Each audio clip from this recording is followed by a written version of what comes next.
Hey everyone, you won't believe the radicalism of Zohran Mamdani's anti-landlord allies. Our book is called Abolish Rent, and one of the ways that we describe what that might be is a permanent and general rent strike. And why do we have to do it, right? Well, we pay rent at the peril of our need and at the barrel of a gun. Hey everyone, I'm Rich Lowry of National Review, and that crazy lady is named Tracy Rosenthal. She's co-written a book called Abolish the Rent. She's an anti-landlord activist. She's been pictured with Zohran Mamdani, and she appears in this mini documentary that the Mamdani administration just put out hailing the work of anti-landlord activists. UPT! UPT! UPT! UPT! While Summit Properties has yet to recognize the UPT as a formal bargaining unit, it has, however, agreed to forgive millions of dollars in back rent from before the sale.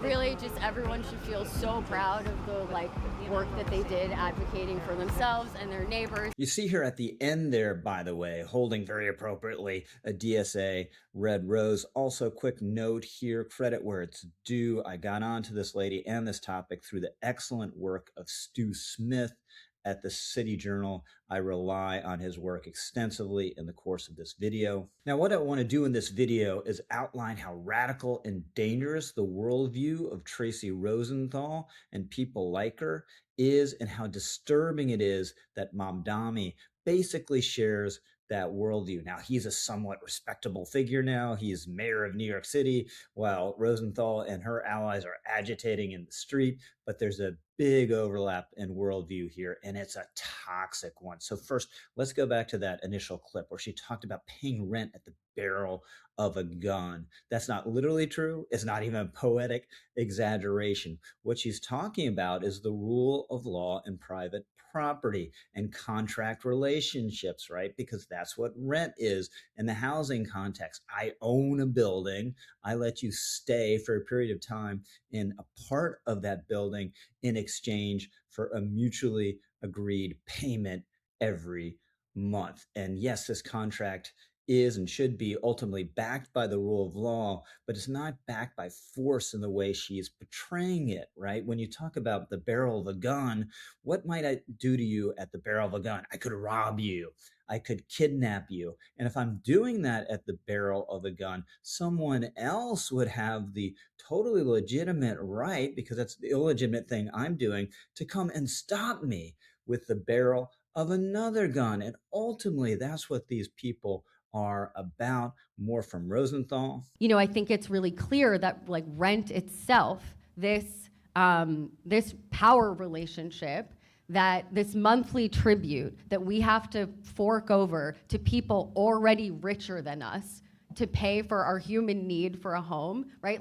That itself is the crisis. Here again, the language is very telling. Tribute, what is tribute? It's what one state pays to another when it's been forced to submit, right? This is not something it wants to do. This is not something it enters into willingly. It's something it's forced to do against its will, often because it's been conquered, right? The Athenians at the height of their empire extract a lot of tribute from other city-states in Greece. The Romans, the Mongols, the Chinese, they exact tribute when they dominate other places. The Mongols, okay? So again, this is like barrel of the gun. This is language that speaks to what she considers the total illegitimacy of this relationship as such. And then there's the matter of landlords being richer than their tenants. Well, yeah, they own the buildings and the tenants are temporarily occupying part of it. If the tenant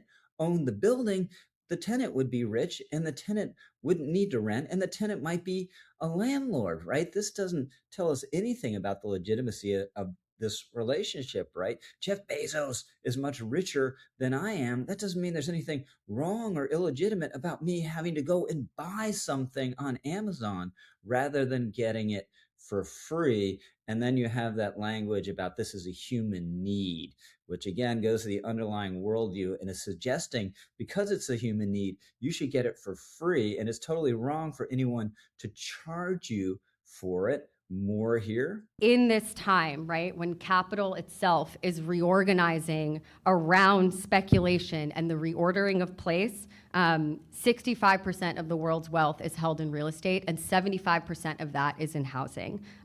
So what is the really revolutionary potential of a tenant movement to break down and redistribute that hoard of wealth that is stored in the places where we live? So I don't accept any for figures there, but the idea is that landlords are somehow hoarding their property. I don't know what hoarding means in that context. You either own something or not. And I guess her idea is if you own it and you just don't give it away, then you're hoarding. But she says this property basically needs to be taken from people and given to other people. Now, if that transaction actually worked, it would be illegal and unconstitutional under our system of government and morally wrong, by the way. But if that transaction actually worked, everyone else would become owners. They might become landlords. They might rent out their property to someone else, right? So they would become the class enemies instantly, but that's not how it would work as a practical matter. This would destroy the value of all this real estate. That's ultimately what socialism and what communism does. So she and her ilk have this totally backwards. Private property is one of the foundations of a prosperous society and a free society, as Richard Pipes pointed out in his great book on private property. Now, we've seen what happens in miniature in American cities when you don't value property, when you impose rent control, by the way, which is much more mild policy than what Rosenthal and her allies are talking about. But rent control nearly destroyed New York City in the 1970s because it destroyed the incentive for landlords to maintain their property. They no longer did repairs. They no longer wanted their property. In some cases, they wanted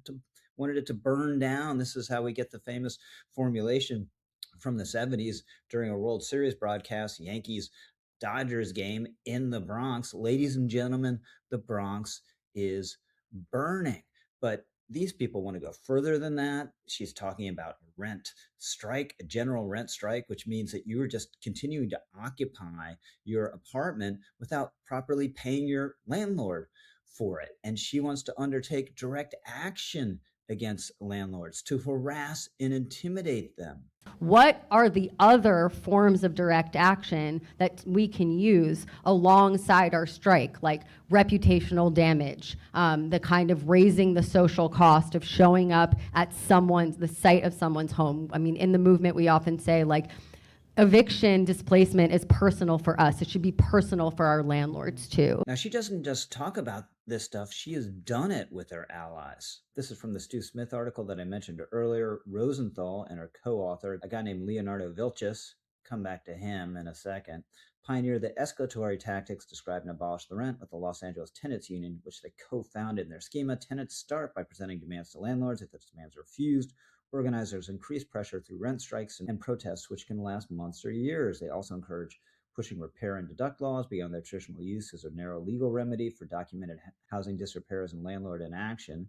Rosenthal reframes these laws not simply as a way for individual tenants to seek repairs, but as a means for tenants to redirect rent and money and ask, what if we control our rent ourselves? He celebrates this practice as a first step towards collective control of rent alongside other creative legal strategies. The most effective arrow in the tenant organizing quiver may be directly targeting landlords with disruptive tactics. These can include camping out on the lawns of property owners, leaving negative reviews for their other businesses, or even disrupting private gatherings. For example, Rosenthal and her allies sought to punish a landlord by crashing his daughter's wedding, turning a once-in-a-lifetime family celebration into a site of political confrontation and a social sanction. Rosenthal later described the event as really fun. That's really all you need to know about this lady, that she crashed a landlord's daughter's wedding. What a small-minded, mindlessly destructive thing to do. Now, these people, though, they are genuine revolutionaries, as promised. Here's her co-author. So immediately we go in there with the community, we break the padlocks in the garage, we take all their stuff, put it back in the apartment, find the stuff in the trash we collected.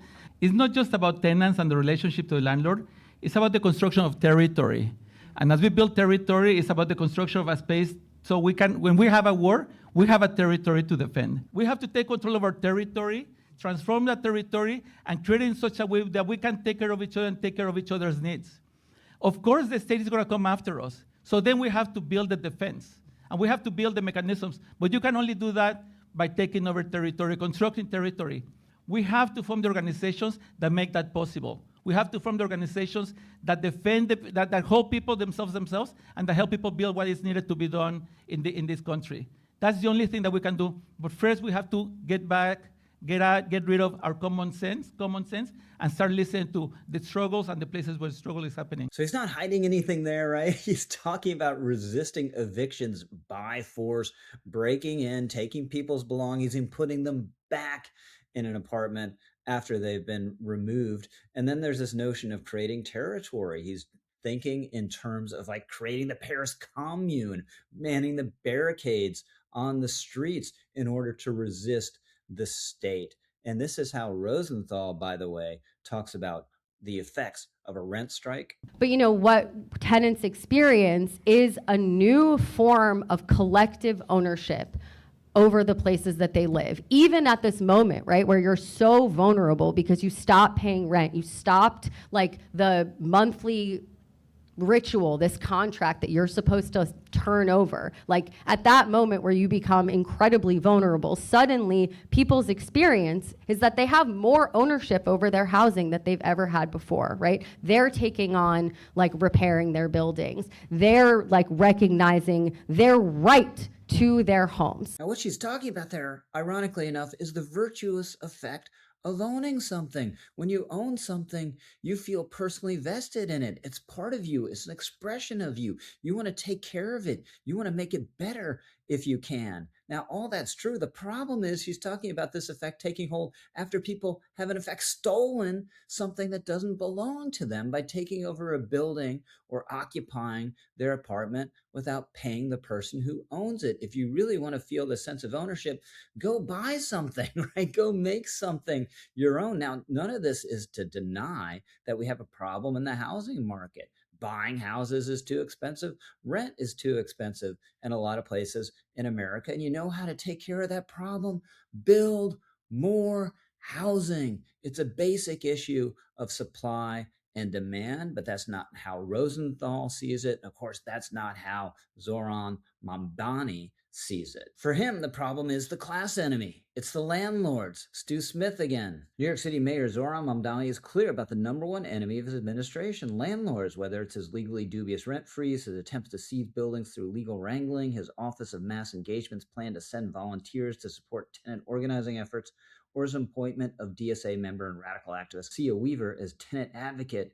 The mayor has made anti-rent politics central to his agenda. And who is this agenda at the end of the day appealing to, by the way? Someone like this. Out of the last 7 years, at least 5.5 of those have been in court. Like, I don't even like pay my rent to my landlord anymore. I just wait till we go to court and then they tell me how much I'm going to pay. Yeah. And that's a great example of the so-called downwardly mobile, college-educated, assuming he's college-educated, I don't know, white voters who are driving this DSA phenomenon around the country. That guy, I assume, could get a decent job and actually pay his rent, but he doesn't want to do it because he thinks the system is unfair. And there should be the kind of revolution that Tracy Rosenthal is talking about, and Mamdani also basically agrees with. These people are radical. Again, they're dangerous.